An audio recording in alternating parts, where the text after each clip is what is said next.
présente un canal agressé et des travaux d'assainissement qui peinent à être finalisés, malgré la mobilisation de 60 milliards de francs CFA dédiés au programme d'Île-Ville. Le réseau est fortement agressé. D'une part parce que les travaux n'ont pas été terminés, faute de ressources budgétaires qui n'étaient pas suffisantes. Nous l'avons redémarré il y a 2 mois. C'est ça les travaux qui sont actuellement en cours que nous allons voir tout à l'heure. Mais vraiment, monsieur le Premier ministre, le problème de Bana a été c'est un problème d'investissement qu'il nous faut. Ce qui est prévu pour soulager, c'est qu'il n'y a que du pompage possible pour cette hivernage-ci avec les populations. En plus du dispositif qui a été mis en place déjà, on va renforcer les moyens de pompage. Par exemple, il y a 10 motopompes qu'on va remettre au gouverneur pour cet hivernage, avec aussi des canaux, des flexibles pour le pompage, et renforcer tout le dispositif pour passer l'hivernage. Et ensuite, la solution va être dans les projets structurants dont il a parlé.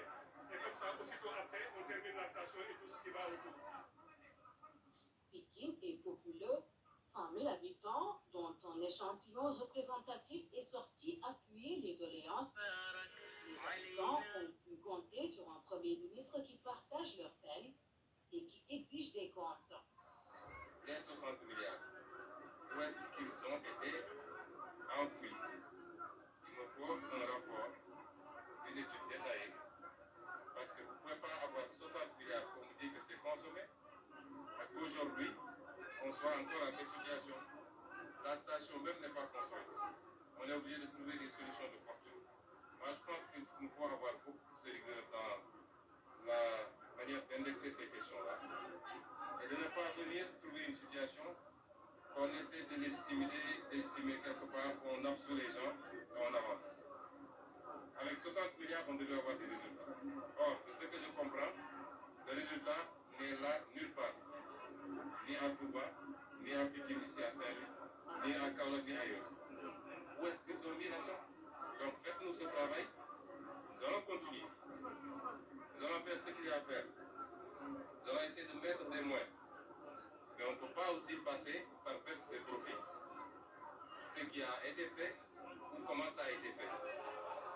Conscient également que l'hivernage pointe avec son lot d'inondations, le Premier ministre sensibilise que toutes les forces soient mobilisées pour aider aux opérations de nettoiement et de curage.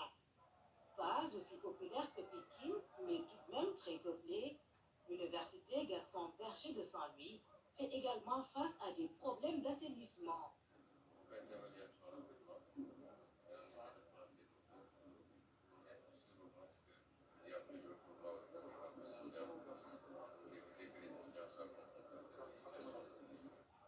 À l'UGB, c'était aussi le retour de l'enfant prodige qui a eu du mal à se frayer un chemin pour s'enquérir de la situation et dicter les mesures. L'ancien pensionnaire de cette même université a donné des instructions claires pour que les travaux soient finalisés et que les familles étudiants soient dans des conditions saines.